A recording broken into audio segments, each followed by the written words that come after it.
aslinya Allah. Sesuatu yang hilang dia anggap itu sebagai bukan kok hilang, tapi dia akan mengatakan apa? Bahwa semua ini adalah titipan, diambil oleh yang punya. Begitu saja. Inna lillahi wa inna ilaihi raji'un. Semua itu punya Allah, saya kembalikan kepada Allah. Sehingga kita orang takwa mensikapi dunia ini bukan sebagai memiliki, tapi dititipi. Itulah kenapa ringan. Betul kan? Nah, kenapa ada orang kok bisa tegar apa? Ya saya kehilangan ya. Ya sudah, saya dititipi, diminta sama yang punya, tidak masalah. Istilahnya Pak Zainuddin MZ, wong urip ning donya ku aja rumangsa duweni mobil, duweni omah. Kowe kaya tukang parkir wae, dititipi mobil. Mobil hilang ya nenek tukang parkir stres nenek. Kenapa? Karena dia hanya tahu saya hanya dititipi. Nah, sehingga ini rumangsa ning dititipi itu kan umumnya rumangsa duweni. Kalau rumangsa duweni nanti gelone ra bakal. Kan gitu ya. Tapi kalau rumangsa dititipi ya sudah. Duran-duran roti-roti gitu aja kan gitu ya. Jadi ini kalau kita merasa dititipi dan kemudian tidak takut dengan yang akan datang. Tidak takut. Yakin. Ya. Yakin dengan pertolongan Allah. Yakin bahwa hidup ini Allah campur tangan, tidak akan membiarkan hambanya. Ya, nah inilah maka kaum muslimin Allah. Oleh karena itulah kita tenang menghadapi yang akan datang. Bukan hanya akan datang dalam arti hari tua kita, bahkan yang akan datang nanti di hari ketika kita berjumpa dengan Allah Subhanahu wa Ta'ala. Alladzina amanu qalu rabbuna Allah tsumma istaqamu tatanazzalu alaihimul malaikah alla takhafu wa la tahzanu wa abshiru bil jannah allati kuntum tu'adun. Kalau enggak salah itu surah Fussilat ayat 30. Orang iman yang mengatakan Tuhanku Allah, kemudian dia istiqomah dengan ucapannya. Artinya istiqomah itu tidak syirik. Ketika dia hendak meninggal dunia, ini saya baca di dalam tafsir Ibnu Katsir ya, maka didatangkan kepadanya malaikat, alla takhafu wa la tahzanu. Kamu gak usah takut, kamu gak usah sedih hati. Wa abshiru bil jannah. Kamu gembiralah karena kamu sudah disiapkan surga. Allati kuntum tu'adun, itu tempat yang sudah dijanjikan Allah untukmu. Jadi insya Allah nanti kita semua akan diberi kabar gembira itu ketika sakaratul maut. Ya Allah. Jadi orang belas, orang sedih. Dan saya ngabari siapa Bu? Malaikat yang diutus Allah. Jadi bukan hoak. Ya, malaikat kok hoaknya mungkin kan gitu ya. Nah ini, jadi ini Allah informasikan kepada kita yang Fussilat 30 kalau nggak salah. Jadi Allah akan beritahukan kalau kamu tuh imannya istiqomah, ya nanti kamu tidak takut, tidak sedih di dunia ya, di akhirat pun ya, bahkan sakaratul maut pun kamu diberi kabar itu, rasa sedih, rasa sedih. Wa abshiru bil jannah. Gembiralah, gembiralah karena kamu akan menerima surga. Itu adalah hadiah daripada takwa kita kepada Allah Subhanahu wa Ta'ala. Allati kuntum tu'adun. Ini tempat yang sudah dijanjikan Allah untukmu. Artinya surga itu sudah ada. Wes dicepake. Gitu Bu. Hari ini ya. Surga wes dadi. Nek IKN kan belum jadi Bu. Ya nek surga wes dadi gitu ya. Nah, Masya Allah. Ini beruntunglah orang yang takwa Allah. Tapi imanmu harus istiqomah dalam arti ya mantap, ya, dan tidak pakai syirik. Nah, maka dinasihatkan udkhulu fis-silmi kafah, ya ayyuhalladzina amanu udkhulu fis-silmi kafah wa la tattabi'u khutuwatis syaitan innahu lakum aduwwun mubin. Nah, ini Ibu apa ya? Orang beriman, kamu itu jadi orang Islam itu yang kafah. Kafah itu ya kayak hajar. Islam itu artinya pasrah. Lemu pasrah karo Gusti Allah kuwi sing kafah gitu loh ya. Yang menyeluruh. Tidak tebang pilih, nek seneng dilakoni, nek ra seneng ya kosek, enggak begitu. Ya Islam itu ya Islam tenan, wis apa dawuhe sampina nah, kamu jangan ikuti langkah setan. Setan itu musuhmu yang nyata. Sehingga banyak orang itu bertuhan kepada Allah, len pasrahe ora tenanan. Cipuloke setan, ya nggak mungkin dia masuk surga. Contohnya siapa? Nabi Adam. Tuh, ya tak? Siapa Tuhanmu? Allah. Kamu di mana nih? Di surga. Kamu punya istri? Punya. Siapa yang ngasih? Engkau ya Allah. Ya wes. Rumaknya, ojo ditai ya wet kuwi ya. Wala taqrabu hadhihi syajarah. Ini pohon jangan kau dekati. Semuanya boleh, tali pohon ini. Loh, nyedaki Ibu Hawa itu, nyedaki wet iki ora itu. Loh, lha beda ta jangan. Kok dipilih wet sing paling elek dhewe. Allah ya kata. Setan datang dan cedak ono ta. Tuh coba ta. Hal aduluka ala syajaratil khuldi wal mulki la yabla. Kata iblis, itu pohon kekuasaan dan keabadian. Ya, yang namanya khuldi itu artinya apa? Abadi. Khuldi. Mulki itu artinya kuasa. Rupa-rupanya iblis sudah tahu menungso iki paling seneng urip, paling seneng kuasa. Betul kan? Jadi dia sudah survei ya gitu ya. Kalau tawari mati ada megah, ya tak Bu? Udah di ICU itu tak Pak mau dongake sampai kusur khotimah langsung mentelong Bu. Kowe rasa doa lu ngono medeni wong wae ya tak. Apane saya sehat-sehat ini ya tak. Manusia senang hidup abadi, betul gak? Dan kuasa, wah, dek lo tahu kuasa, kamu dek saya tahu ngerasa kekuasaan, wah. Mulai ramai itu, begitu kuasa itu nanti suwe Pak Karno itu ya Bu ya, dia hidup itu.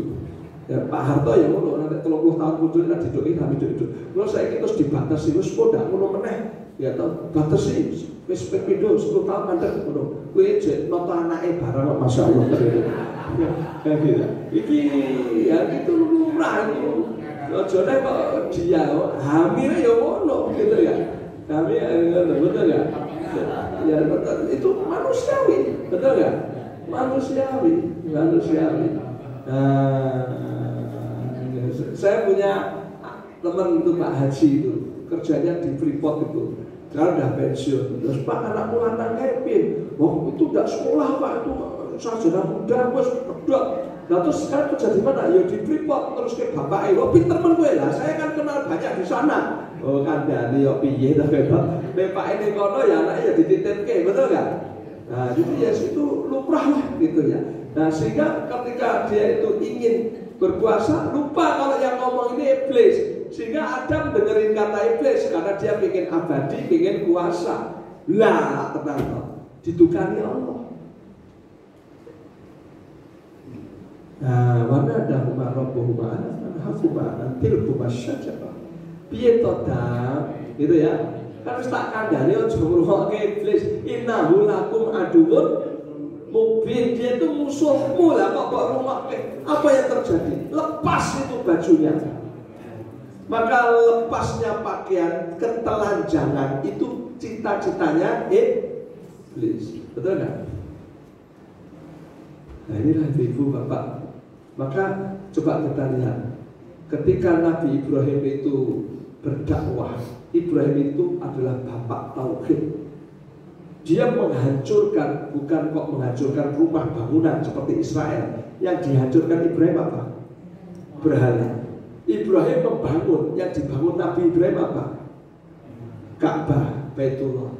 Tapi setelah Nabi Ibrahim meninggal 2000 tahun kemudian, ketika lahir seorang yang bernama Muhammad SAW, itu Ka'bah bukan lagi Baitullah, rumahnya Allah, tapi sudah berubah menjadi Baitul Setan.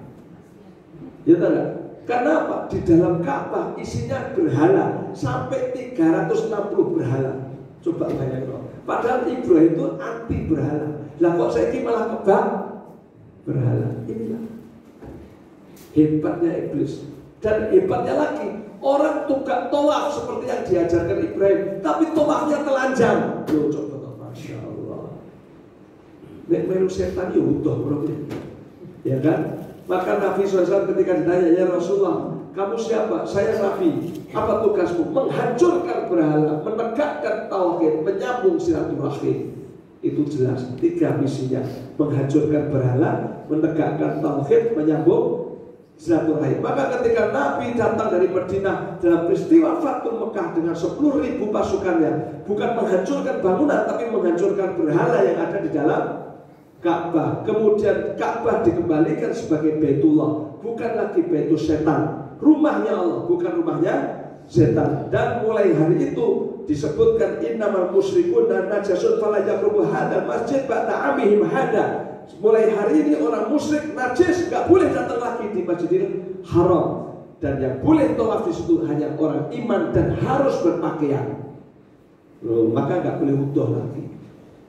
Ya ini iblis itu senangannya boleh wong ibu wuduh. Mula nek wong niku nek melu iblis itu boleh pesugihan pungkup mesti wuduh-wuduh kae. Ya kan gitu ya. Masya Allah. Ya gitu ya. Masya Allah. Betul kan? Itu kan iblis. Ya. Dia berubah, Bu. Pak. Yang Allah bilang tinggalkan, dia bilang kerjakan. Yang Allah bilang kerjakan, dia bilang tinggalkan. Itulah iblis. Rumah Allah jadi pulang dapat 1 dipraktekke. Lah kok praktekke? Lagi mulih wete kok ya anake lali yo. Mau isine apa Bu? Lu tak buka ini kardus isine apa wae yo. Malah isine kardus. Isine ceramah maksudnya. Ya apik lah. Apike napa? Ya sampe reso nerokke aku supaya apik ngono lah. Ini kan kacau itu Bu. Ya Allah, lah kok ngono terus kan ya. Ini satu aja yang penting, syirik tanpa tauhid tanpa syirik, sudah. Itu aja praktekin dulu. Halo, ya kan banyak kita itu. Ya, maka nanti kalau ada saudara, ada tolak keluarga, misalnya mantu, baik paling apik bulannya Allah ki Muharram. Ada Muharram baik dek gawe gitu ya. Nah gitu, ada yang perainan sekolah, anak umum perai tetai, dah tak tetai, pakai surah Pak. Nah perai yo pasti surah, nah nek surah apa? Yo rawani gue pelungker piye, dah masya Allah ternyata, masya Allah, nanti bokep sepi, nah inilah yang kita lihat, keyakinan syirik masih, betul nggak? Keyakinan syirik masih, kita masih gitu-gitu. Nah inilah yang harus kita tinggalkan. Maka betul-betul la ilaha illallah harus begitu. Ya kalau kita total, ternyata yang diberi oleh Allah 1 kemenangan, yang 2 kemakmuran, yang ketiga husnul khotimah, yang keempat ahlul jannah. Wes penak. Betul gak? Jadi gak benar kalau orang jadi takwa itu kok berakit-rakit dulu, berenang-renang ke tepian. Kita di dunia takwa ya, kita sakit-sakit dulu, nanti di akhirat masuk surga bersenang-senang kemudian. Keliru. Kalau kita takwa, kita kayak lagu pramuka saya bilang. Di sini senang, di sana senang. Betul gak? Di mana-mana hatiku. Nah, jadi resep bahagia itu takwa. Ya, sudah. Maka udkhulu fi kafah. Karena apa? Allah tidak jelempronke hambanya. Begitu kau takwa, sejahtera. Begitu takwa, bahagia. Begitu takwa, surga. Jadi dunia akhiratnya sukses. Kenapa Nabi Muhammad SAW itu mengalami kesuksesan luar biasa, dari masyarakat jahiliyah menjadi Madinah yang tadinya miskin menjadi makmur, peradabannya tinggi? Itu karena takwa. Kenapa Pak Ibu Hajar begitu mulia? Karena takwa. Kenapa Musa kok bisa mendapatkan kejayaan, kemenangan, kemakmuran? Karena takwa. Nabi Nuh alaihissalam takwa. Itu logika nggak masuk, bikin kapal di atas gunung, diguyu wong sak donya atau sak karepmu. Wong Allah gawe kapalku ning dhuwur gunung. Lumrahe wong gawe kapal ki ning pantai ora kok ning dhuwur gunung. Tapi karena ini perintah Tuhannya ya sudah dikerjain. Ternyata di situ ada hikmah yang besar. Betul nggak? 1, dia gampang mengambil bahan bakunya. Nomor 2, dia cukup waktu untuk evakuasi orang yang takwa. Ini rahasia ilahi yang tidak terbaca oleh siapapun. Maka oleh karena itu Allah lebih tahu. Wallahu ya'lamu wa antum la ta'lamun. lamun Allah lebih tahu kan kamu tidak tahu, maka jangan sok tahu. Kok tidak jadi ateng? Ya tak begitu? Filmnya judulnya ateng sok tahu begitu ya. Nah kita harus dari Allah. Karena Allah lebih tahu, ya sudahlah, saya ikut yang lebih tahu. Betul nggak? Begitulah ibu-ibu, bapak ya. Karena kita nggak tahu. Jadi seperti tadi, saya itu kebetulan Bu, bikin